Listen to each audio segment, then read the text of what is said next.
બોલો સદગુરુદેવની જય।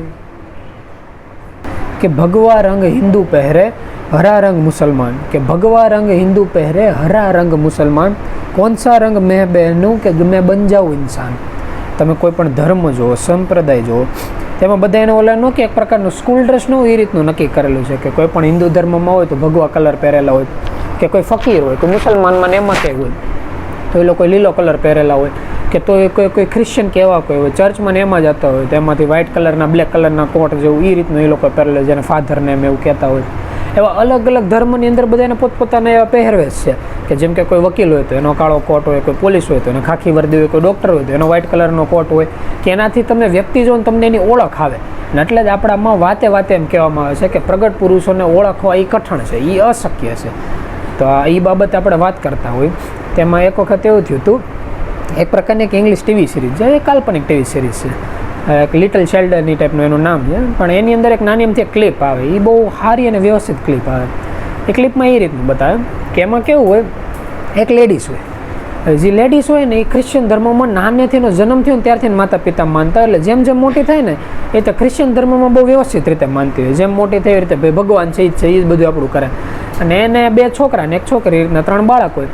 એમાંથી જે સૌથી નાનો દીકરો હોય ને એ કુદરતી જ્યારથી એનો જન્મ થાય ત્યારથી મગજનો બહુ જ પાવરફુલ હોય, એટલો પાવરફુલ હોય કે જેમ જેમ સમય જાય એવી રીતે એવું હોય, માણસો 1 ધોરણ પાસ કરે ને તો આ ભાઈ પહેલા ધોરણને 3 ધોરણની તૈયારી કરતા હોય, પરીક્ષા દેવાનો એટલે 3 ધોરણની એક જ પરીક્ષા દઈ ગયા, એમાં ઓલા બધા 1 ધોરણ પાસ કરે ને તો 4-5 ધોરણ પાસ કરનાર, એમ કરતાં કરતાં 5 થી 10 વર્ષની ઉંમર હોય ને તો ઓલા ભાઈ કોલેજો પૂગી ગયા હોય। એટલે બહારની દુનિયામાં એમ જોવા જઈએ ને તો મગજમાં કોઈ કસાપ ન હોય, એટલો પાવરફુલ મગજ બતાવે। પણ હારું કેવું, તમે ફોરેનના કોઈ પણ અમુક કલ્ચર જુઓ કે મોટા મોટા વૈજ્ઞાનિકોના નામ લો, કે સ્ટીફન હોકિંગ કેવા માણસો લઈ લો, તો એ લોકોનું માણસ ન હોય તો એવું કહેવાનું, કોઈ પણ એને પૂછે ને કે ભાઈ ભગવાન હોય કે ન હોય તો ઘણા વ્યક્તિ એમ કહે છે ભાઈ પરમાત્મા સિવાય વસ્તુ થઈ જ નથી કેમ, ઘણા વ્યક્તિ એમ કહે કે નહીં ભાઈ ભગવાન જેવું કંઈ લાગતું જ નથી, એ લોકો લોજિક ઉપર માને, સાયન્સ ઉપર માનવાવાળા।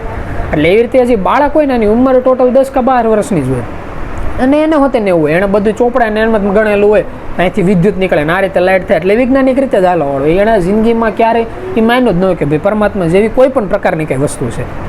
એમાં એક વખત એવું થાય કે ઘરમાં કોઈ એવી આફત આવી જાય ને એટલે એવું થાય કે એમાં જે મમ્મી હોય ને બહુ દુઃખદ થઈ જાય, અને દુઃખી થઈને અને શાંતિથી બહાર બેઠા, આકાશની અંદર તારોડિયાને એવું દેખાતું હોય ને બેઠા હોય, એટલે છોકરો આવે ને બાજુમાં બે, હવે 5 થી 10, 5મું 6ઠું ભણતો હોય, 10 થી 12 વર્ષના છોકરાને બહુ કાંઈ લાંબી ગદાકમ ન હોય કે ભાઈ ઘરમાં હું પ્રોબ્લેમ હાલે છે, મમ્મી હું કામ એટલા દુઃખી છે, હું ઘરની માથાકૂટ છે, એ ખાલી કેવું કરે બાજુમાં બેસીને એમ કે તમે ભગવાનમાં માનો છો તો એ તમને કંઈ મદદ કરે કે ન કરે। એટલે ઓલા હોય ને એમ કે બેટા તને એમાં કંઈ ખબર ન પડે, તો હજી નાનો છો, ના તને વૈજ્ઞાનિકમાં ભણવામાં 2 5 ચોપડીમાં ખબર પડે, ગણિતમાં ખબર પડે, એ તારી રીતે બરોબર છે, બાકી આમાં જ કેવું આપણે વિશ્વાસ રાખીને હાલવાનું હોય। એટલે જ્યારે દુઃખ વ્યક્તિનું વધી જાય અને જ્યારે કોઈ વ્યક્તિ વાત કરવા જતો ત્યારે આમાં કોઈ વાત સાંભળવાળો ન હોય ને તો વાતમાં એ રોવાઈ જાય, અને રોતા રોતા એવું કહેવાય છે કે ક્યારેક આપણને એમ થાય કે ભગવાન હોતે હશે કે નહીં હોય। એટલે જો ઓલો છોકરો હોય ને એમ કે જો હું તો એમાં માનતો જ નથી, પણ તો હોતે ને અમે ભણીએ ને એમાં એવું આવે કે ગુરુત્વાકર્ષણનો જે નિયમ આવે ને એમાં એકદમ પોઈન્ટમાં આંકડો હોય કે એટલા પોઈન્ટથી થોડું કે વધારે જો પૃથ્વીનું ગુરુત્વાકર્ષણ હોત ને તો બધા વ્યક્તિ એમનેમ જ મરી જાય, એના વજનને લીધે શરીરનું જેટલો વજન લાગે કે પગને બધું કસડાઈ જાય, એમનેમ જ મરી જાય, કે મૃત્યુ લોકો ઉપર માનવ જીવન જ ન થાય। થોડુંક જ ઓછું હોત ને તો આપણે શરીરનું જે હૃદયને જે પંપ કરતું હોય કે આખા શરીરમાં જે બ્લડનું વહન કરતું હોય એ સેટિંગ ન આવે, એની સિવાય થોડુંક એવું થાય કે આપણે જે ઇલેક્ટ્રોમેગ્નેટિક ફોર્સ આવે કે જે ગુરુત્વાકર્ષણની એરોર એને આપણે વિદ્યુત બળ કહીએ, એમાં થોડુંક અમથું વધારે હોત ને તો હોત ને બ્રહ્માંડની શક્યતા નહોતી, થોડુંક ઓછું તોય બ્રહ્માંડની શક્ય નહોતી, કે જે આપણે સ્પીડની લિમિટ આવે એ થોડુંક વધારે હોત તો કોઈ વ્યક્તિ જોઈ ન વગર, થોડુંક ઓછું હોત તો હોત ને કોઈ વ્યક્તિ જોઈ ન વગર। એની સિવાય ઘણા ખરા કારણો આપે કે મૃત્યુલોકમાં જેટલી વસ્તુ છે એટલી પરફેક્ટ આંકડા જોડાયેલી છે ને કે એટલી છે ને એટલે આપણે બધા જીવતા છે।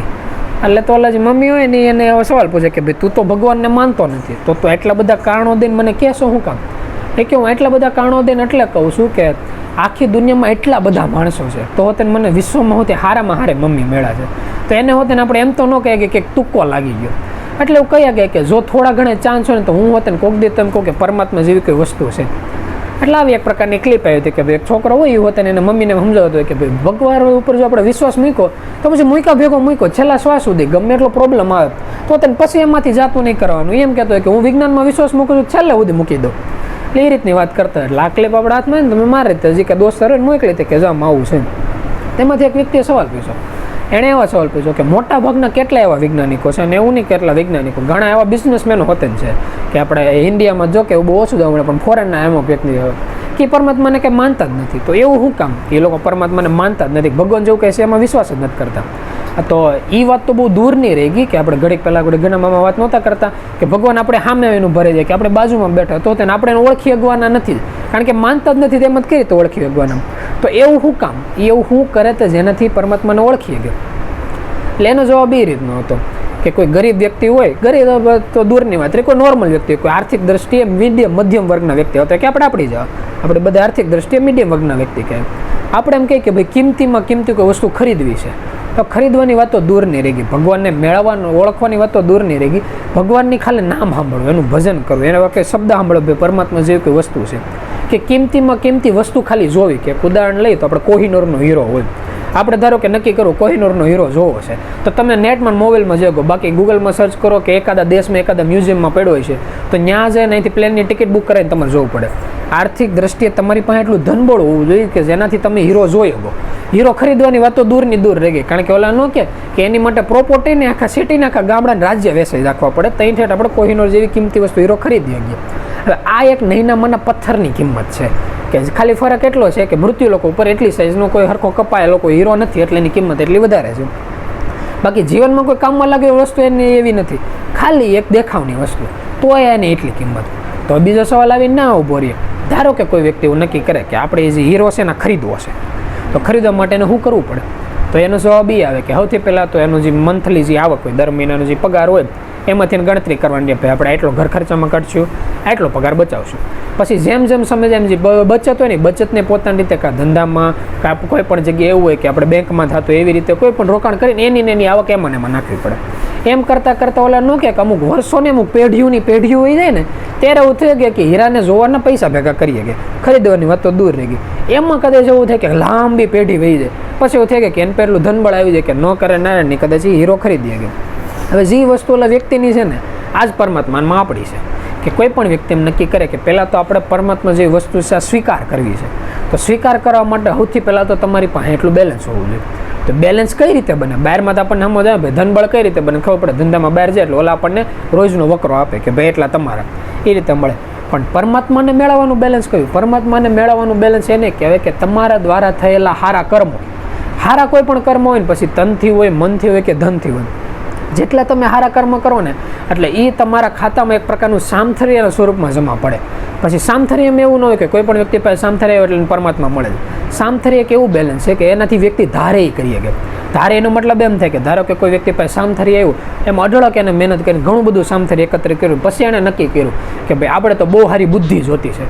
એટલે આપણે નથી કહેતા કેટલા બધા વૈજ્ઞાનિકો બની ગયા, વૈજ્ઞાનિકો બની ગયા, એને માંગ્યું હતું કે મારે બુદ્ધિ જોતી છે એટલે પરમાત્મા એને બુદ્ધિ દીધી. એ એની જેવું છે કે તમારે બેંક એકાઉન્ટમાં બેલેન્સ છે ને તમે કોઈ પણ દુકાને જાઓ ત્યાંથી એમ કહો ભાઈ લો મારું એટીએમ કાર્ડ, મને અહીંથી આ ઘોડામાં જેટલી વસ્તુ છે બધી દઈ દે, એટલે ઓલો ભાઈ શું કરે બેંકમાં બેલેન્સ ચેક કરે હોય એટલે બધી વસ્તુ દઈ જાય. એની જેવી વસ્તુ છે કે તમે બુદ્ધિ માંગી બુદ્ધિ મેળવી, તમે ધનબળ માંગ્યું ધનબળ મેળવ્યું, તમે બાહુબળ માંગ્યું બાહુબળ મેળવ્યું, સત્તાબળ માંગ્યું સત્તાબળનો મતલબ એ રીતનો થાય કે કોઈ રાજા હોય, વડાપ્રધાન હોય, મુખ્યમંત્રી આવા જેટલા કોઈ ઊંચી પોસ્ટ હોય અને સત્તાબળ કહેવાય. યોગ્ય જનબળ માંગ્યું, યોગ્ય જનબળનો મતલબ એમ થાય કે ઓલા નો કે અમે સ્કૂલમાં એવા છે કે મારે એક ને 5 દોસ્તારો, અમારે ગમે ત્યાં બાંધવાનું થયો ને અમે 5 જણા ભેગા પૂગા થઈ જાય, એક 5-10 જણાનું એવી ટીમ કે એ જ્યારે નક્કી કરે ને ત્યારે ભેગું કરીએ કે આનાથી જો મોટા આંકડા જોવાના જાય તો એવું હોય કે ઘણા વ્યક્તિના નામમાં અને શબ્દોમાં એટલી પાવર હોય. એમ કે ભાઈ કાલથી આપણે આ બ્રાન્ડનો ઉપયોગ નહીં કરવાનો, તો એવું થાય કે બ્રાન્ડના છોડા શેરના માર્કેટ તૂટવા મળે. કેટલા ઘણા વ્યક્તિઓ એની ઉપર પાલન કરતા હોય કે કોઈ મોટા સેલિબ્રિટી હોય એવું થાય કે કોઈ એક પ્રકારના કપડાં કેવું પહેરેલું હોય કે મોબાઈલમાં કોઈ વસ્તુ હોય કે હાથમાં કોઈ એક પ્રકારની બ્રાન્ડની ઘડિયાળ હોય તો એની એટલે એડવર્ટાઈઝ થઈ જાય કે ઓલા લોકોનો શેર વધઘટ થઈ જાય. કે ઘણા ખરા વ્યક્તિ ઓલાની વાતમાં સહમત થાય છે.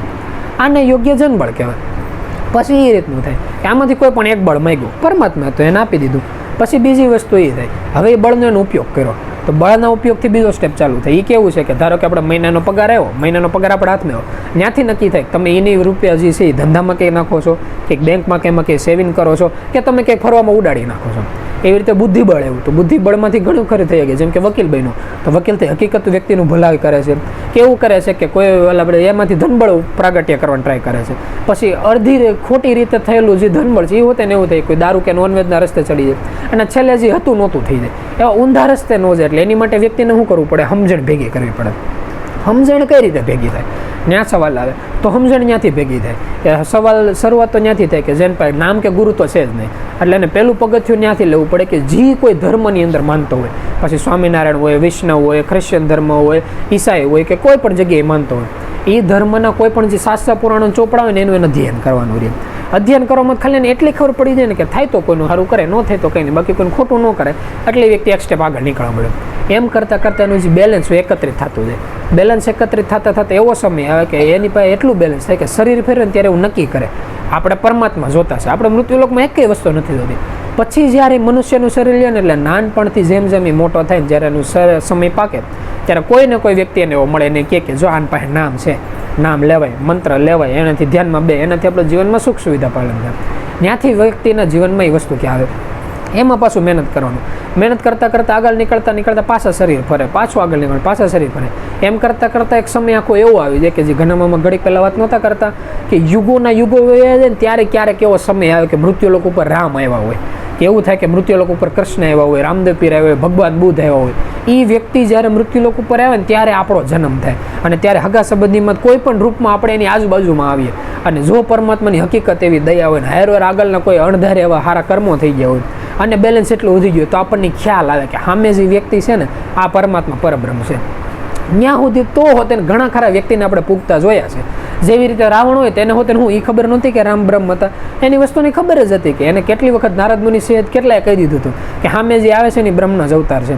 એની સિવાય હું કંસને ખબર નહોતી કે ખુદ પરમાત્મા પરબ્રહ્મ વિષ્ણુજી છે એ કૃષ્ણ સ્વરૂપમાં 8મા બાળકની સ્વરૂપમાં આવ્યા છે, એને ખબર જ હતી. તો હોતે હવે એવું થાય છે કે તમને સામે ખબર પડી ગઈ કે સામે જે વ્યક્તિ છે એ ઓલા નથી કહેતા 3 લોકના માલિક છે, એ ધારે કરી ગયા એમ છે, એટલી શક્તિ એની પાસે છે.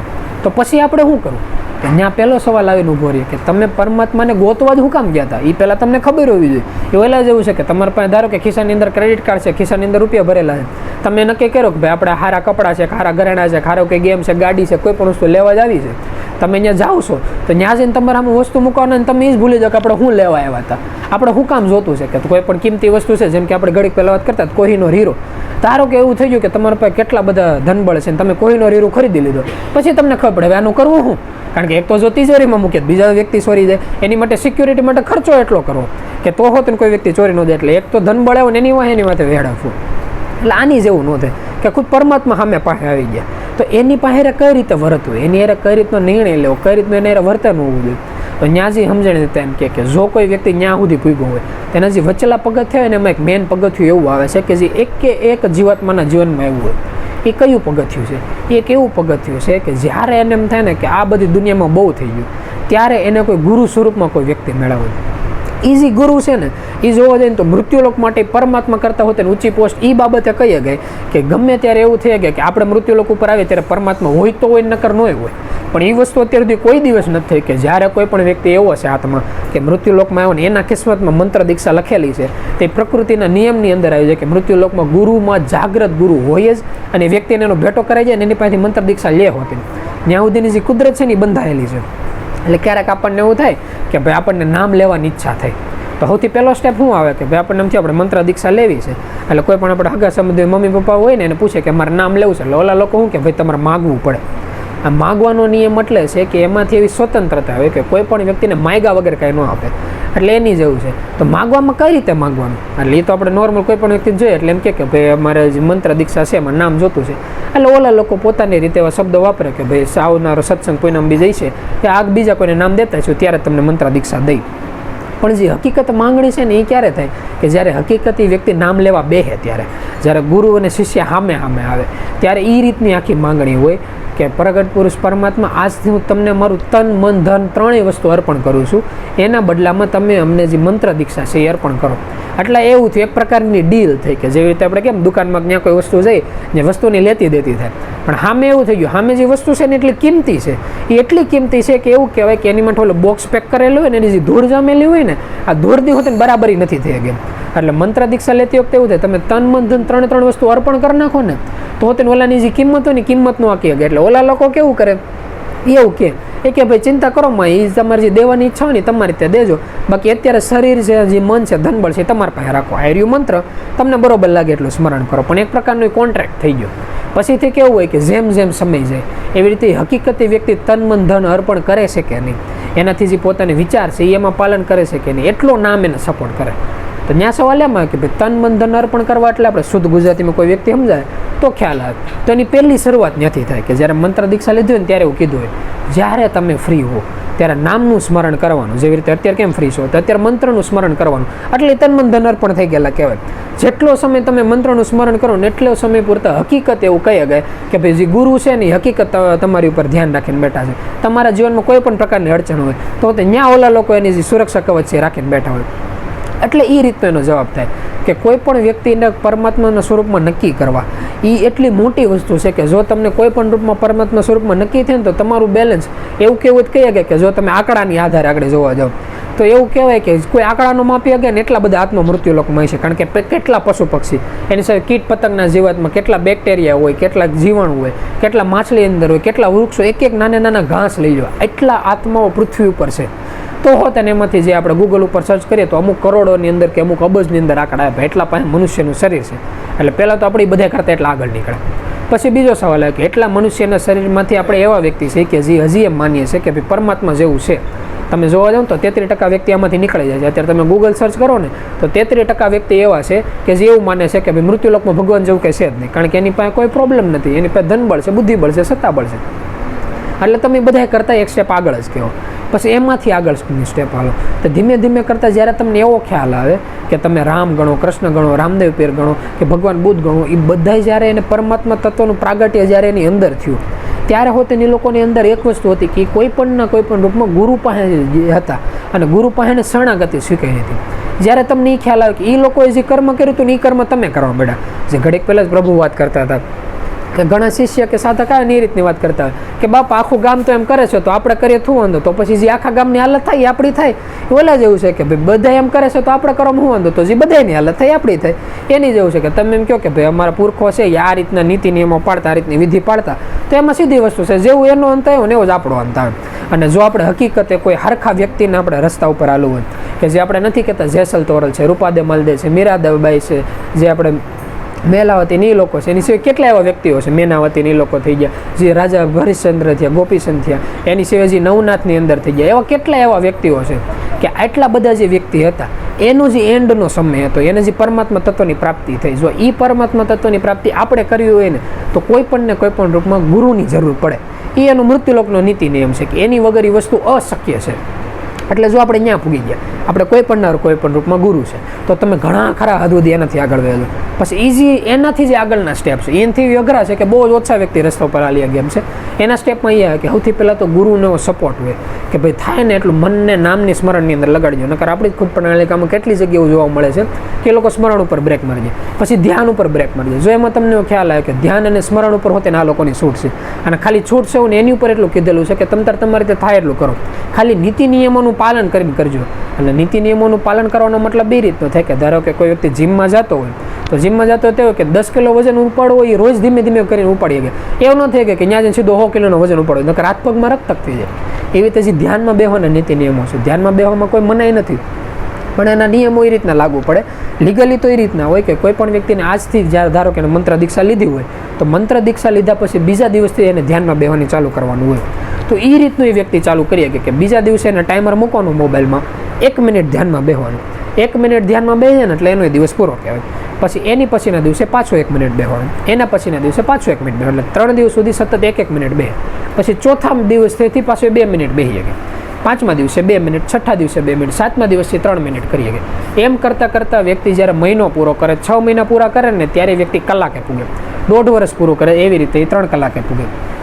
એમાં એવું થાય કે કોઈ વ્યક્તિ પોતે ગુરુ પાસે જઈને એમ કહે કે અમે આમાં થોડીક સ્પીડ પકડાવી છે તો કરી શકો. તો ઘણી જગ્યાએ એવા સમાચાર મળે છે કે પ્રભુ એવું કહી શકે કે 5 મિનિટથી ચાલુ કરો, પહેલા દિવસે 5 મિનિટ, બીજા દિવસે 10 મિનિટ, એમ કરતાં એમ કે કલાકે અટકી જાય અને કલાકેથી પછી આગળ જવાની છે ને ત્યારે મને પૂછી જ જાજો. એવી રીતે વ્યક્તિની વાત કરે. એવી રીતે અધ્યયન કરતાં આપણે મોટા ભાગે કેટલા વ્યક્તિઓ એવા છે કે જેને એવું કીધેલું હોય કે 3 કલાકે પૂગજો ને 3 કલાકે અટકી જાય ગયો, એથી આગળ જવાનું ત્યારે એક વખત વાત કરજો. એવી રીતે જે અભ્યાસ દ્વારા નામમાં ધ્યાન દેવાનું હોય એવી રીતે ધ્યાનમાં બેહવાનું હોય. તો હવે સવાલ ત્યાં આવીને ઉભો રહે, ભાઈ હું કામે નામ લેવાનું, હું કામે ધ્યાનમાં બેહવાનું, ગુરુ મહારાજ મળી ગયા બહુ થઈ ગયું, તો સ્મરણ કરવાનું ધ્યાનમાં બેહવાથી ફાયદો શું થાય? તો સ્મરણ કરવાનું અને ધ્યાનમાં બેહવાથી ફાયદો એ રીતનો થાય કે ધારો કેવું છે કે આપણે સ્કૂલે જવું છે, ભણવા જવું છે, આપણે એકડા બાર આખડી બધું શીખવું છે. હવે થયું મમ્મી પપ્પા ભેગા થઈને તમને સ્કૂલ ડ્રેસ લઈ ગયા, તમને ચોપડા લઈ ગયા, બધું ભેગું કરીને એડમિશન કરાવી ગયા. તમને એમ કે સ્કૂલે જાઓ, તમે સ્કૂલે જાઓ હોતે, પણ સ્કૂલે ત્યાં જઈને એવું કરો કે ઠેલામાંથી ચોપડા ન કાઢો, કોઈ લેસન ન કરો, ટીચર કંઈ પાકું કરવા આપે તમે પાકું ન કરો. પછી પરીક્ષા આવે તમે એમ કે હું ફેલ હું કામ થયું, હું સ્કૂલે તો જતો. તો ઓલા જે બીજા રંગટાળિયા જે ઠોઠાડા દોસ્તાર હોય તેમ કે તું સ્કૂલે જતો ને એટલે જ ફેલ થયું. જો અમે કોઈ દી સ્કૂલે નથી ગયા, અમે કોઈ દી ફેલ ન થાય. એની જેવું થાય કે તમે લોકો નામ લીધું, જે મંત્ર દીક્ષા લીધી, તો એની પાછળ મહેનત કરવા માટે જ મંત્ર દીક્ષા છે. નકર ધારો કે કોઈ અજ્ઞાની વ્યક્તિ છે, એની કરતાં જોવા જાય ને તો નામવાળો વ્યક્તિ એ રીતે એક સ્ટેપ પાછો કહેવાય કે અજ્ઞાની વ્યક્તિ જ્યારે આટીએ ચડશે ને ત્યારે 2-3 વ્યક્તિમાંથી કોક દેને સમજેલો વ્યક્તિ મળશે ને કહેવાવાળો કે ભાઈ તું કરશો ને ખોટું છે, નામ લે, ગુરુના રસ્તે જા. નામવાળો વ્યક્તિ જ્યારે આટીએ ચડે ને ત્યારે ઘણા ખરા અત્યારે તો એમ જ મૂકી જાય કે આના ગુરુઓને નથી સમજાવતા તો આપણે સમજાવીને ક્યાં જવું છે. એટલે એની જેવું થાય કે ઘણા ખરા સમજાવેલા વ્યક્તિ એને શીખામણ જ ન દે. એ વ્યક્તિની જે પડતી છે ને એ ઓલા કરતાં બહુ ખરાબ રીતની ધીમે ધીમે ચાલુ થાય કે ઘડીક પહેલાં વાત નહોતા કરતા કે પરમાત્માના રસ્તે જો કોઈ વ્યક્તિ હાલવાનું ચાલુ કર્યું તો શરૂઆતની અંદર તો બીજા વ્યક્તિ જોતા ને એને તો એમ થઈ જાય કે આ રસ્તા કોઈ દી ન લે. કે જ્યારે નરસિંહ મહેતાને એ લોકો પ્રભુ ભજન ઉપર લાગ્યા ત્યારે એની જે શરૂઆતની હાલત થઈ કે મીરાબાઈને એ લોકો જ્યારે પ્રભુ ભજન ઉપર લાગ્યા હતા તે જ્યારે જે શરૂઆતની હાલત થઈ તો સમાજની દ્રશ્ય ઘણા વ્યક્તિને એમ થઈ જાય કે ઠીક આપણે ઘરની બાયું દીકરીઓ પ્રભુ ભજન કરી સારું, પણ રસ્તા ઉપર લઈને કીર્તન લઈને હરિરામ કરવા માટે આ બહુ બરોબર નહીં. એમ જ્યારે પ્રેક્ટિકાલિટી ઉપર વાત આવે, જ્યારે પોતાના જીવનમાં વાત આવે ત્યારે ખબર પડે આપણે હકીકત એટલે નથી કહેતા લાખા લોહાણે જેવું છે કે આપણે હોતે રાણા જેવા વ્યક્તિ છે. એ એની જેવું નક્કી થાય કે વ્યક્તિ છે ને પ્રભુ ભજનની વાત બહુ કરે, પણ જ્યારે ધર્મની વાત આવે ત્યારે એવો ખ્યાલ આવે કે નકર ઘણી વખત શાસ્ત્ર પુરાણોની અંદર એવું જોયેલું છે કે હિન્દુ હોય મુસલમાનની કાપતા હોય, મુસલમાન હોય હિન્દુની કાપતા હોય, કે વૈષ્ણવ હોય એ સ્વામિનારાયણની કાપતા હોય, સ્વામિનારાયણ વિષ્ણુની કાપતા હોય. પણ જેટલા કાપવાળા વ્યક્તિ છે ને કોક દી તમે એને પૂછો ને કે તમે તમારા ધર્મના જે શાસ્ત્રો છે વાંચ્યા, તો તમને મોટા ભાગે એવું સાંભળવા મળે કે એને ધર્મને શાસ્ત્ર કાંઈ લેવા દેવાનું હોય, એને કેની અરે લેવા દે. યુટ્યુબમાં એકાદ 2 વિડીયો જોઈએ, 2-3 ફોટા જોઈએ, આમ કરવું આમ ન કરો એટલે બીજાને પાછી પાડવાનું વસ્તુ. બાકી જેટલા સમજેલા વ્યક્તિઓ હતા બધાના મોઢામાંથી એક જ શબ્દો નીકળાતા કે જ્યારે તમને એમ થાય કે કંઈક કરી છૂટું છે ત્યારે તમે જે કોઈ ધર્મના માનતા હો એ ધર્મના જે વિચારો છે વિચારોને પહેલાં અડી ઘાલો. જો તમે એવું એનું મતલબ એ રીતનો થાય કે જો તમે પોતાના ધર્મના વિચારોનો અડગ નથી હાલી શકતા તો તમારે બીજા વ્યક્તિના વિચાર કહેવાની કોઈ હક જ નથી. એ રીતની વાત છે કે જેવી રીતે કોઈ સ્કૂલે વ્યક્તિ જતો હોય, કોઈ ડૉક્ટર હોય, ડૉક્ટર પોતાની રીતે કામ કરતો ને એવું થઈ શકે કે બેનાથી કોઈ ભૂલચૂક થાય, ક્યારેક કોઈ ઓપરેશન થતું હોય વ્યક્તિ રીએ ન રીએ એવું થઈ શકે. પણ કોઈ પોલીસવાળો હોય કે એવો બીજો કોઈ વ્યક્તિ હોય કે કોઈ એન્જિનિયર હોય, ત્યાં જઈને એમ કે તને ખબર નથી પડતી અમે જો કોઈ દી મશીનરી બનાવવામાં ભૂલ કરી, આમ થવું છે આમ થવું છે, તારાથી કેમ એટલી ભૂલ થઈ? તો ઓલો વ્યક્તિ એમ હોતે ને કહી જાય કે ભાઈ તારાથી ભલે 4 વ્હીલ કે એન્જિન આખી બની જાય, પણ ક્યારે તમે સાલું એન્જિનમાં હાથ નાખીને એને હરે રિપેર કર્યું? અમારો રસ્તો છે એમ અમારા વિષયમાં તમે ત્યારે બોલી શકો જ્યારે તમે અમારા રસ્તે હાલેલા હોય. એમ એ રીતનું છે. કોઈ પણ જે ધર્મ છે ને એ ક્યારે કોઈ વ્યક્તિનું શાંતિ એણી જ નથી. અત્યાર સુધી ધર્મએ શાંતિની સ્થાપના જ કરી છે, પણ ધર્મને આધારે જે અણસમજણ ઊભી થાય છે ત્યારે જ નોખા ધર્મ બનાવવા પડે છે. નકર વિચાર કરો જ્યારે પુરાતત્વ હતું, જ્યારે ઋષિમુનિઓ હતા, જ્યારે લોકોએ ગ્રંથ બહાર પાડ્યા હતા, જે 4 ગ્રંથો બહાર પાડ્યા હતા એમાંથી વ્યક્તિ સારખી સમજણ લઈને એની ઉપર અધ્યયન કરીને જો પાછળની પેઢીને હરખી સમજણ દીધી હોય તો ક્યારેય રામને આવવાની જરૂર જ નહોતી. જ્યારે ઓલા લોકો પોતાના જે વિચારો હતા વિચારોમાંથી લેવા પૂરતું લીધું, ન લેવા પૂરતું ન લીધું, પોતાના ફાયદાના રસ્તા વિચાર કર્યા. જ્યારે ત્યાંના જે મેન વ્યક્તિ હતા પૂજારી હતા એ લોકો એવું થયું કે પોતાનો સ્વાર્થ નક્કી કર્યો. ત્યારે એવું થયું કે રામ જેવા કોઈ વ્યક્તિ આવ્યા, મૃત્યુલોકમાં એવા રાજા બની નાખી, મૃત્યુલોકને એવી સલાહ દીધી ભાઈ આ રીતે રાજાનું કર્તવ્ય હોય કે જ્યારે કોઈ વ્યક્તિ ધર્મમાંથી ન સમજે ત્યારે લોકો પ્રેક્ટિકલ આવ્યા.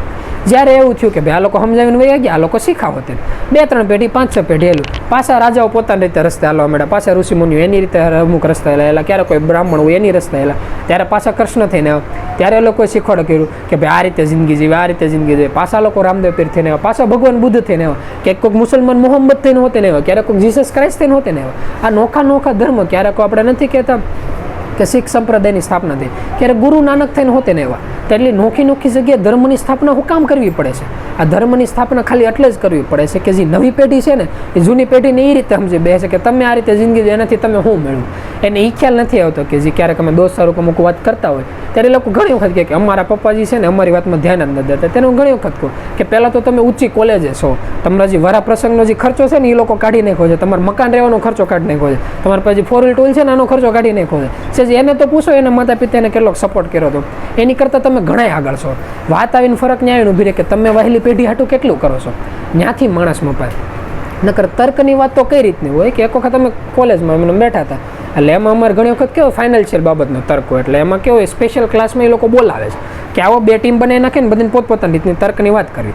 એટલે આર્થિક રીતની કે એ લોકોએ એવું ઉદાહરણ દઈને એવી તર્કની વાત કરી હતી. એટલે ટેકનોલોજી પ્રમાણે એવી વાત કરી કે ધારો કે આપણે 4 વ્હીલ કે એવું કંઈક લઈ, એટલે 10-15 લાખની 4 વ્હીલ લઈ, પછી થાય એવું હવે જે 4 વ્હીલ લઈ છે તો 4 વ્હીલનો હપ્તો આવતો હોય 15,000-20,000 હપ્તો આવતો હોય. એટલે સામેવાળા તર્કની પાર્ટીનો કહેવાનો મત એવો હતો કે અત્યારે ઉબરની એવી સુવિધા આવી ગઈ, તમારે એક જગ્યાએ બીજી જગ્યાએ જવું હોય એટલે આપણે આખા સુરત સિટીમાં એક ખૂણે બીજી જગ્યાએ જઈને પાછો હોય ને એટલે 300-400 રૂપિયા ઓનલાઈન એ લોકો લે, જેમાં પેટ્રોલ ડીઝલનો ખર્ચો એનો હોય. એટલે 300-400 તમે એક દિવસનો ગણો, કદાચ 20 દીનું ગણો ને તો તેને 8,000-9,000 એવા અમુક પ્રકારની ગણતરી થાય. તો એટલે જે 15-20,000 જે તમે હપ્તો ભરો છો એની જગ્યાએ તમે તારે રોજ નોખી 4 વ્હીલમાં જાય, જ્યાં જાઉં ત્યાં જોતી વધારે સસ્તું પડે. એની સિવાય જે 5-10 વર્ષનો ટાઈમ એ વયો જાય. એટલે એમાં પાછો બીજા વખતે તર્કમાં હાલે કે ભાઈ 1-2 કરોડનું મકાન હોય ત્યાં તમે ભાડું ભરો છો તો એની કરતાં ઓલો ફાયદાવાળો ધંધો થાય. એટલે આ તર્ક એની રીતે લે, ઓલા તર્ક એની રીતે, પછી સમાજના નીતિને મોડા આવે. હવે આ જે તર્ક હતો ને કોલેજ માટે બરોબર હતો, કે બાકી કોઈ પ્રેક્ટિકલ આપણા સમાજની અંદર કોઈ આવીને વાત જોવે. એટલે પહેલો સમજેલો વ્યક્તિ એમ કહે કે જો ભાઈ ઉબરમાં જવાથી ભાડાનું મકાન હોય એમાંથી વરાવમાં એ વસ્તુ કેવરાવે. એટલે ઓલા વ્યક્તિ સમજવામાં ભાઈ અમુક ટકા પ્રોપર્ટી દેખાવ પડતી હોવી જોઈએ. એટલે એ હોતે ને આપણે સમજવામાં આવ્યું ભાઈ સમાજના આધારે અલગ જગ્યાએ એનો નીતિ નિયમ અલગ અલગ હોય. તો મેં એનાથી હોતે ને એક અલગ સમાજ જોયો. જ્યારે અમે લોકો પુણે હતા ત્યારે ત્યાંનો આખો સમાજ એવો હતો કે નવી પેઢીને હજી વરાવવાનો પ્રોબ્લેમ હતો ને એમાં એ બાબત એ વસ્તુ કે આડી જ નહોતી. એ લોકો એક જ વસ્તુ જોતા, ભાઈ વ્યક્તિ કમાય છે, અત્યારે જોબ કરે છે, મહિને 50,000 લાખ કમાય છે, બરોબર છે, એમ પાસે પ્રોપર્ટી પાવર નથી, આગળનું કાંઈ નથી, બધું પોહાય. એટલે એ લોકોની અહીંયા નીતિ નિયમો બરાબર હતો. તો આપણને એમ થતો તો એ લોકો બહુ આગળ છે, કારણ કે ઘરમાં 2-3 વ્યક્તિ કમાતા હોય, મહિને 50,000 લાખ રૂપિયા એમને વધતા હોય, કે જેને કોઈ પ્રોબ્લેમ જ નથી, એને નથી મકાન લેવાનું, નથી 4 વ્હીલર, નથી વરા કાઢવાના, એ લોકો 2-5 વ્યક્તિ ભેગા થઈને વરા કાઢી નાખે છે. તો આર્થિક દ્રષ્ટિએ બહુ આગળ છે. પણ તમે એની જિંદગી જોવો છો ને તો એવું કંઈ ન હોય. શું કામ? કારણ કે 15 દિવસે મહિના જેવું થાય ને તો પ્લેનની એકાદી ટ્રીપ મારી આવે, એકાદા દેશમાં ફરી આવે. તો આપણે એમ જોવા દઈએ તો આ કેમ આ વ્યક્તિ વેડફે છે કે એ નહીં ચાન્સ કે આપણે દેશમાં કોઈ ગવડિયા હતી એને જ આગળ એટલો ચાન્સ મળ્યો કે ખુદ આપણને અમુક ટકા ચાન્સ મળ્યો હોય તો કેટલા સુધી નવી પેઢીનું આપણે સારું કરીએ ગયા. તમે એને પૂછો કે ભાઈ તમે તમારી જિંદગી આવી રીતે શું કામ વેડફો છો? એટલે એ લોકો એક જ જવાબ આપે, અમારા દાદા એ રીતે જિંદગી જીવા, મારા મમ્મી પપ્પા આ રીતે જિંદગી જીવા, અમે આ રીતે જિંદગી જીવશું, અમારી વહેલી પેઢી જિંદગી જીવશે. તો તમને સરવાળે એવું જોવા મળે કે પરમાત્મા કદાચ તમને ગમે એટલું આપી દે કે ગમે એટલું ન આપે, એનાથી કંઈ લાંબો ફરક નથી પડતો. એને તમને અત્યારે જેટલું આપ્યું છે ને તમારા કિસ્મતના આધારે બહુ બરોબર આપ્યું છે. ફરક એ નથી પડે કે તમારી પાસે 10,000 આવતા હોય, 10 લાખ આવતા હોય કે 10 કરોડ આવતા હોય, એમાંથી બચાવ્યા પછી તમે સંપત્તિનો ઉપયોગ ક્યાં કર્યો? સૌથી પહેલી સંપત્તિ એ આપણે કહેવાય છે કે જે આપણે માતા પિતા કહેવાય, એને આપણે એ રીતે વ્યવસ્થિત કરી દઈએ કે તમારે ખોટી મહેનત કરવાની જરૂર નથી, તમે જે પરમાત્માનો માનતા એનું પ્રભુ ભજનમાં લાગો.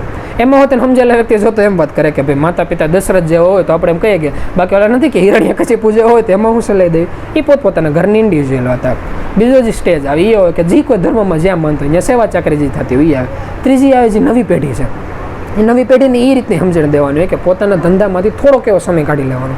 નકર આ જે નવો જે સમય આવતો જાય છે, અમે થોડાક દિવસો પહેલાં બાબત ઉપર વાત કરતા હતા કે કાલાંતર યુગનો સમય કે જ્યારે ઋષિમુનિઓનો સમય હતો ત્યારના અને અત્યારના સમયમાં એક બહુ મોટો ફરક છે.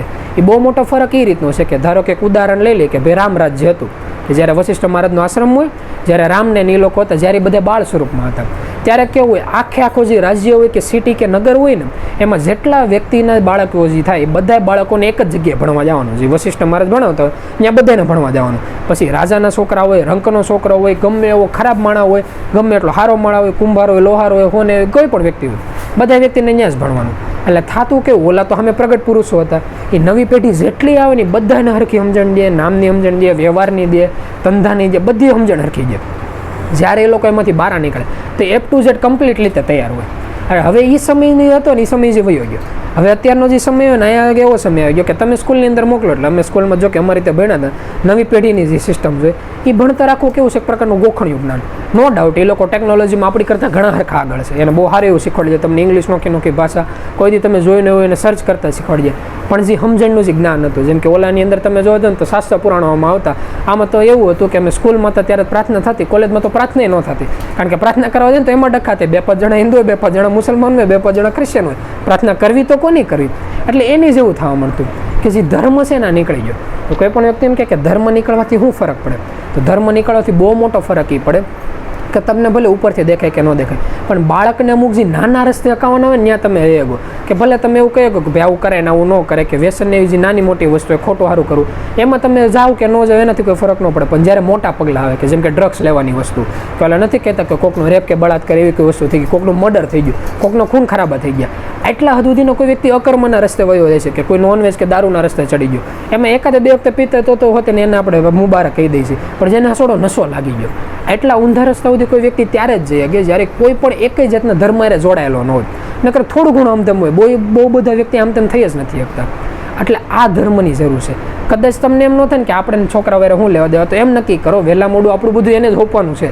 સંતાન સુખી છે તો જ આપણી પેઢી છે ને આપણે વૃદ્ધત્વમાં સુખ શાંતિ જિંદગી લઈ શકશું. એટલે એની માટે કોઈ પણ ને કોઈ પણ રૂપમાં સ્વામિનારાયણ હોય તો એ વૈષ્ણવ હોય તો આપણું નામ હોય તો કોઈ પણ યુટ્યુબના વિડીયો હોય, ભલે અડધી કલાક કે 5 મિનિટ કોઈ પણ રીતે એને કાંઈક ને કાંઈક પ્રકારની એવી સમજણ આપો કે આને સાચું કહેવાય અને ખોટું કહેવાય. જ્યારે તમે આ રસ્તા ઉપર હાલવાનું ચાલુ કરશો ત્યારે એવું થાય કે તમે તો તમારું કર્મ વ્યવસ્થિત કરી નાખો. પછી બીજો ફાયદો એ ચાલુ થાય કે જ્યારે તમે શરીર ફેરવીને પાછા મૃત્યુલોક ઉપર આવશો ને ત્યારે તમને એવા માતા પિતા મળશે કે ઘણી વખત તમારા મનમાં એવું થયું હોય કે જ્યારે તમે નાનાથી મોટા થયા હોય ત્યારે જોયું હોય કે ઓલા નથી કહેતા કે ભણવાની ઉંમરમાં ધંધે લાગ્યા, ધંધા કરવાની ઉંમરમાં અમારે જે લગ્ન પ્રસંગને વરા નહીં આવી ગયું, હજી તો બહારની દુનિયાની ખબર ન પડતી હોય તો સંતાનને એ લોકો મોટા થવા મળે, એમાં એ જ ખબર ન પડી કેટલું કરવામાં કરવું કેટલું ન કરવું. એ બધું સેટિંગ ધીમે ધીમે શરીરો જાતા હોય છે.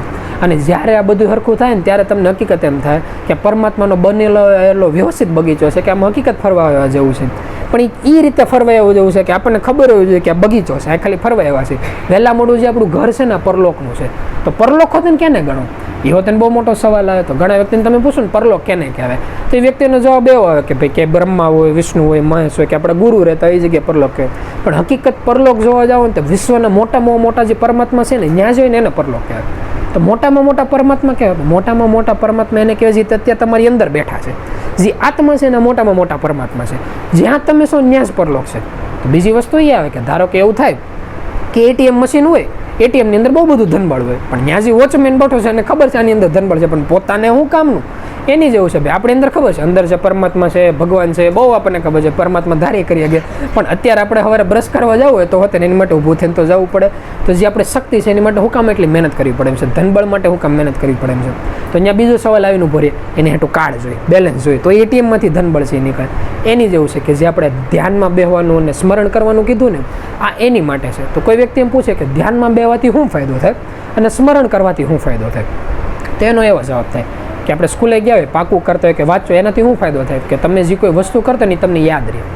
એવી રીતે કેવું છે કે કોઈ પણ વ્યક્તિ છે એ મૃત્યુલોકમાં ભલે કોઈ પણ એમ કે આની પાસે આ પાવર છે, આ પાવર છે, આ પાવર છે, પણ વિશ્વના જે ટોપમાં ટોપ જેટલા સાધકો છે કે જે સિદ્ધ છે કે એમ કેવું કે પરમાત્માની ભેગા રહેવાવાળા વ્યક્તિઓ, આટલા વ્યક્તિ પાસે જે છે ને એની પાસે એક પાવર બહુ મોટી છે. એ પાવર છે જેને સમજણની પાવર કહેવાય. એને એવી ખબર પડે કે આપણે કૃષ્ણ નથી કહેતા કે આપણે જેલની અંદર એનો જન્મ થયો, ત્યાંથી મોટા થયા ત્યારથી એનો જે ભવિષ્યનો જે સમય આવે કે જે બેનપણી મિત્રો મંડળોનો જે આખો સમય હતો, જે ગોપીઓનો એ સમય હતો, એ આખો મૂકીને એને મથુરાની અંદર જવું પડ્યું. ત્યાં એને આપણે નથી કહેતા કે નાનપણથી જ કે 16 વર્ષના આયુષ્યમાં એના જે મામા તેનો અંત કર્યો, રાક્ષસનો અંત કર્યો.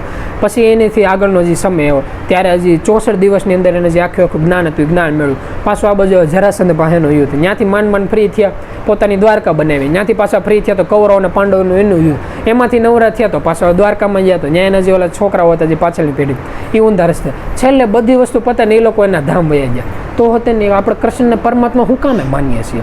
નકર તમે જોવા જાઓ, તમે કોઈ પણ વ્યક્તિને પૂછો ભાઈ કૃષ્ણ ભગવાન હતા શું કામ હતા? કોઈ વ્યક્તિઓ તર્ક આપે ભાઈ કૃષ્ણ ભગવાન હતા ને એનો આખો ગોવર્ધન ઊંચો કર્યો હતો, તો રાવણ હતો એને આખો હિમાલય ઊંચો કર્યો હતો. તો આપણે કેમ કોઈ રાવણને પરમાત્મા નથી કહેતા? આપણે કૃષ્ણ ભગવાનને શું કામ કહીએ છીએ? આપણે એને એટલે કહીએ છીએ કારણ કે એના જેટલા કર્મ હતા, એક એક કર્મમાં એક વસ્તુ પહેલાં હોય કે એમાં ક્યારેય પોતાનો સ્વાર્થ ન હોય. એ ઓલા નથી કહેતા કે કર્મયોગી વ્યક્તિ ખાલી કર્મ કરવાનું, પોતાના મનથી સેજ એવું નહીં ગણવાનું કે એનું માલિકી પણ લાવો. આને વસ્તુ આજે અમે ધંધામાં હતા ત્યારે પ્રભુ એ વસ્તુ સમજાવતા એ જ કહેતા હતા કે ગમે ત્યારે કોઈ પણ વ્યક્તિને જો આપણે ઉઘરાણીનો ધંધો હાલતો હોય કે સામે કસ્ટમર હોય, ક્યારેક એને માથાકોડ થતી હોય કે ભાઈ ઓલા સંતાન હોય, ક્યારેક આપણે એને ખીજાતા હોય કે બટામ કર ન કર, ક્યારેક એવું લાગે એકાદ બે ચડાવી હોતે દેતા હોય, સમયના આધારે જે વસ્તુ કરવી પડતી હોય. એ તમે કોઈ પણ વસ્તુ કરો છો કે શેઠ છે તો કારીગરને ખીજાતા હોય કે ભાઈ કારીગર હોય તો એ હોતે શેઠને કહેવાના શબ્દો કહેતા હોય, ન કહેવાના શબ્દો કહેતા હોય. આ બધું કરતા હોય ત્યાં સુધી વાંધો નથી, પણ જ્યારે તમારું મન એની અંદર લાગી ગયું, ધારો કે છોકરો છે, આને આ વસ્તુ મેં એકાદ બે વિડીયોની અંદર હોતે જોઈ હતી અને એમાં એ વસ્તુ બહુ વ્યવસ્થિત રીતે સમજાવેલી હતી કે ક્યારેક ધારો કે કોઈ છોકરો છે તોફાન કરે છે, તો તોફાન કરે એટલે માતા પિતાની ફરજ એ કહેવાય કે એને હરખા રસ્તા ઉપર લાવવું. તો હરખા રસ્તા ઉપર લાવવાના ઘણા બધા રસ્તા હોય, એમાંથી પહેલો રસ્તો હોય એને કહેવાય કે સામનો સમજણ. એનો મતલબ એમ થાય કે તમે એને સમજાવો કે બટા આમ કરે એમ ન કરે. હવે ઓલો વ્યક્તિ એવો છે કે સમજવા તૈયાર છે ને ઘણી વખત એવું છે સમજવામાં તૈયાર નથી. ધારો કે સમજી ગયો તો કે સવાલ જ નથી સમજતો, તો બીજો સવાલ આવીને ઉભો રહે કે એની ઉંમર કેટલી છે. જો 3 થી 4 વર્ષથી નીચેની ઉંમર હોય તો એવું થાય કે કદાચ ધારો કે તમે એને સમજાવી દીધો, ઠોટ બોટ કરીને સમજાઈ ગયો, 5 મિનિટની અંદર એ વ્યક્તિ ભૂલી જવાનો છે. તો તો એને મારવાથી કોઈ ફાયદો જ નથી. એને એક જ વસ્તુ સમજાવવી પડે કે બટા આ નહીં જોતો, આ રમવા જેવી વસ્તુ છે, આ લઈ લે. એને ખાલી કે ઓલા નથી કહેતા કે એક જગ્યાએથી બીજી જગ્યાએ મગજને ફેરવાનું. પછી 3 થી 4 વર્ષ કે એનાથી મોટી ઉંમરની વ્યક્તિ થઈ જાય એટલે એને હા નામની ખબર પડવા મળે. હા નામની ખબર ને મતલબ એ રીતની પડે કે તમારે કે એનું ઉદાહરણ કહેવાય. ઉદાહરણ એ રીતનું થાય કે એને મનગમતી વસ્તુ એક મૂકવાની, કે જો બટા ચોકલેટ છે, લાડુ છે, કાંઈક વસ્તુ મૂકવાની. પછી તમે એમ કહેવાનું, તમે એમ કહો કે બટા તારે ખાવું છે, એટલે પહેલાં તમને ત્યાંથી ખબર હા મેં મૂકો એટલે સીધું હાથથી લઈને તમારે બોલવા પૂરતો સમય ન રહેવા દે. જો તમને એવું લાગે ને કે આપણને બોલવાનો સમય નહીં એટલે સમજી લો હજી અણસમજો છે, એને વાતે ન સાંભળી. પછી બીજો સવાલ એ આવે, ધારો કે એનાથી મોટી ઉંમરનો વ્યક્તિ એટલે તમે મૂકો ને એટલે જોવે સામે જોવે, કોઈને દીધું, કોઈને ખાવાનું દીધું, એને પાસેથી લેવાય કે ન લેવાય, એટલે થોડો સમજેલો વ્યક્તિ થાય કે કોઈ બહારનો વ્યક્તિ છે કે કોઈ વ્યક્તિ કંઈ ખાવાનું જોઈશે તેને મમ્મી સામું જોઈએ, પપ્પા સામું જોઈએ, કે એ હા પાડે તો જ લે, એટલે સમજવાની થોડો સમજેલો થઈ ગયો. અને થોડીક આ નામમાં સમજણ કહેતી રહેવાની કે બટ આ લેવાય આ ન લેવાય એવી થોડી. પછી એનાથી ત્રીજો સ્ટેપ આવે. ત્રીજો સ્ટેપ ત્યાં આવે કે ખુદ તમે એને ખાવાનું દોશો, કે કોઈ લાડવો છે કે ચોકલેટ છે દો ને એમ કહો કે બટાટાના ભાવ છે ક્યાં, એને કહેવાનું જો 24 કલાક સુધી આ વસ્તુ અહીંયા પડી છે, તારે નહીં ખાવાની. જો તું ન ખાન તો બીજા દિવસે હું તને 2 આપું. જો એની અંદર એ સમજણ આવી ગઈ ખાલી એટલી કે આપણે થોડોક સમય કઠણ થવાથી આપણને ડબલની નામ મળે એમ છે, તો સમજી લેવાનું. આની અંદર એટલી સમજણ આવી ગઈ કે પછી તમે એને કહી શકો બટા કરાય આ ન કરાય, એ રસ્તાના ઉપર આગળ પાની હાલત કરી હોય. એમ કરતાં કરતાં ધીમે તમે આગળ હાલો ને એટલે આગળનો સમય એવો આવતો થાય કે સાચા ખોટાની સમજણ દેતા ભણતરની સમજણ થાય. ત્યાંથી ચાલુ થાય ને એટલે આપણે જે શાસ્ત્ર પુરાણ હોય ને ધીમે ધીમે એની અંદર નાખતું જવાનું. એની વસ્તુ જૂની પેઢીમાં એવું સાંભળવા મળતું કે જે બાન દાદા હતા ને એક પ્રકારની જૂની વાર્તા કહેતા.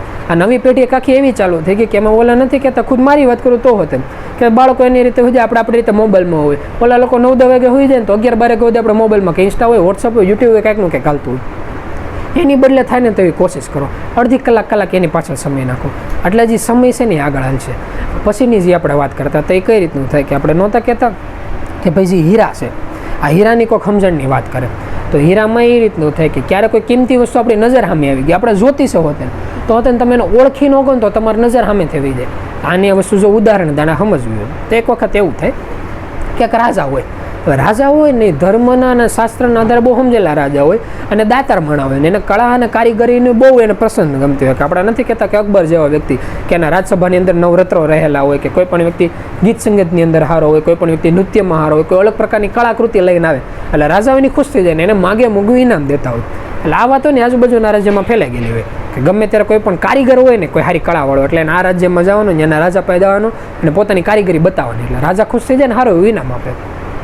એટલે એમાં એક વખત એવું થાય જે રાજાઓને મોજેલા હોય એટલે આપણે જે શિયાળા જેવો સમય હાલતો હોય કે જ્યારે થોડુંક ઠંડુ વાતાવરણ હોય ને થોડોક તડકાનો સમય હોય એટલે રાજા એવું ડિક્લેર કરેલું હોય કે ગમે ત્યારે શિયાળાનો સમય હોય જ્યારે આપણે રાજ્યસભા ભરવાની હોય ને એટલે રાજમહેલમાં નહીં ભરવાની, બેનું એણે ગાર્ડન બનાવ્યું કે જ્યાં સૂરજનો હવારમાં તાપ આવતો, જે સવારથી 9 થી લઈને 11-12 જે 11 સુધીનો સમય હોય ને આ તાપનો સમય એ કે ત્યારે બધાને ત્યાં બેસવાનું.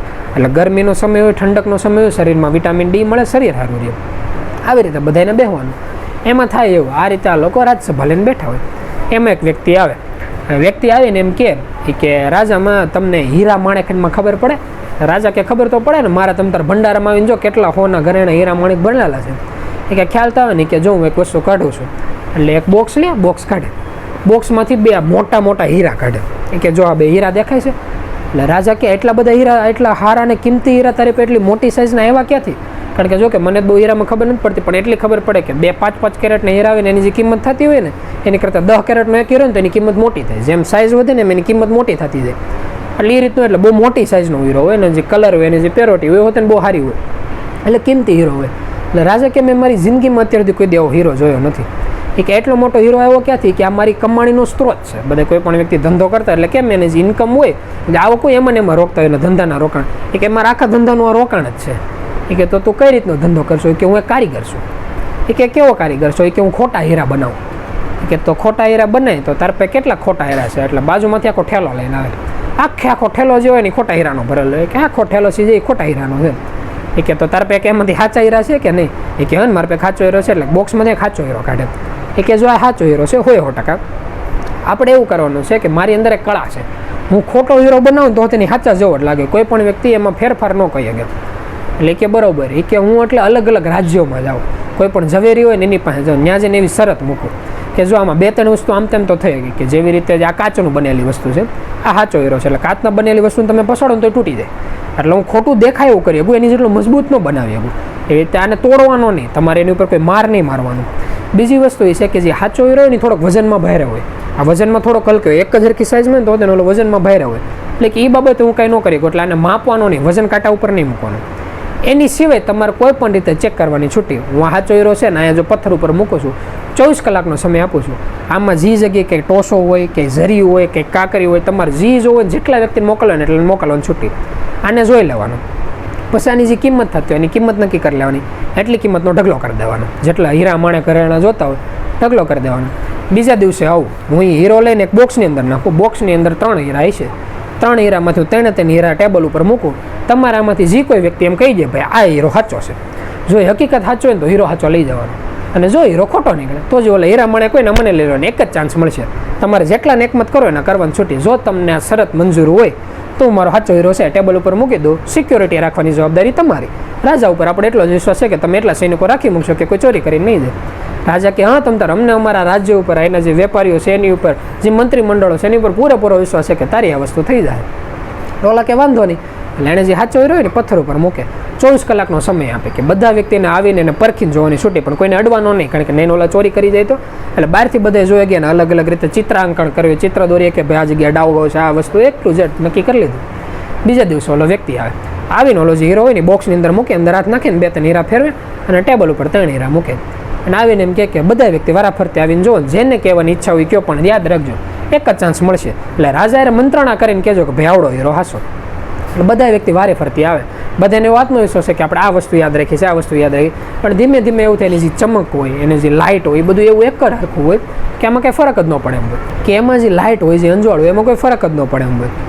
એટલે બધા વ્યક્તિઓની ધીમે ધીમે કન્ફ્યુઝ થઈ જાય. એટલે રાજા જો હોય, એના જે મોટા મોટા વેપારીઓ એ જ હોય, એને હોતે ને આ બાબતે કોઈ પણ પ્રકારની ફરક ન લાગે. પછી થાય કે બધા ઓલા ન કે જે સામેવાળા વ્યક્તિઓને કહેવાના જ હોય કે ભાઈ અમારાથી શરત પૂરી નથી થાય, એમ તમે તારામાંથી જેટલું ધનબળ જોતું હોય એટલું લઈ જાય. કોઈ પણ એકાદો ટૂંકો તો મારો. ત્યાં આંધળો વૃદ્ધ વ્યક્તિ ત્યાંથી નીકળે અને એમ કે મેં ઓલા હમાસાર સાંભળ્યા હતા કે ઓલો હીરાવાળો વ્યક્તિ આવ્યો છે, તો હું મારી રીતે જોઈને કહું. એટલે બીજા બધા વ્યક્તિઓની દાંત કાઢવાનું ચાલુ કરે કે અમે 24 કલાક હીરાને જોયેલો હતો, અમે એની લાઇટ, એની પરખ બધી જોઈ હતી, તો તેને અમે સાચા હીરા અને ખોટા હીરા વચ્ચેનો ફરક નથી કહી શકતા. શરૂઆત તો ત્યાંથી કરે કે તમે આંધળા છો, તમે તમારી જિંદગીમાં કોઈ દી હીરો નથી જોયો. એમાં તમે કોઈ પણ હીરો છે ને હાથ અડાડીને એમ કઈ રીતે કહી શકશો કે ભાઈ આ હીરો સાચો છે ને આ હીરો ખોટો છે. એટલે ઓલા એમ કે જો તમે આમે હારી ગયેલા છો, કોઈ પણ એક વ્યક્તિ ઉપર અખતરા કરો છો તો પરમાત્માનું નામ લઈને મારી ઉપર અખતરો કરો ને, એનું હાસો પડી ગયો હતો. એટલે ઓલા કે કાંઈ વાંધો નહીં. રાજા એમ કે જા તમ તાર છૂટ છે, તારી અંદર એટલી હિંમત આવી, એને હોતે ને પ્રાધાન્ય કહેવાય, એને હોતે ને બિરુદ આપવું. એ કે જા તમ તાર તારી જે હીરો છે એ ચેક કરી લે. એટલે ઓલો વ્યક્તિ હોય ત્યાં જઈ અને પોતે તો આંધળો એટલે જોઈતો નથી કોને, પહેલો હીરો હાથમાં લે, બીજો હીરો હાથમાં લે, ત્રીજો હીરો હાથમાં લઈને કે, અને સામેવાળો જે વ્યક્તિ હોય ને એને આમ આંગળે સીધીને કહે કે આ જે હીરો છે ને સાચો છે. એટલે ઓલો જે વ્યક્તિ હોય એ માની જાય કે નહીં ભાઈ હીરો તો સાચો છે. એટલે પૂછે એ કે તો તમે આગળ કોઈ વેપારી હતા, પહેલાં તમારી આંખ હતી, તમને કોઈ ખ્યાલ હતો હીરાનો અનુભવ? એ કે નહીં ભાઈ મને એવો કંઈ ખ્યાલ નથી આવતો.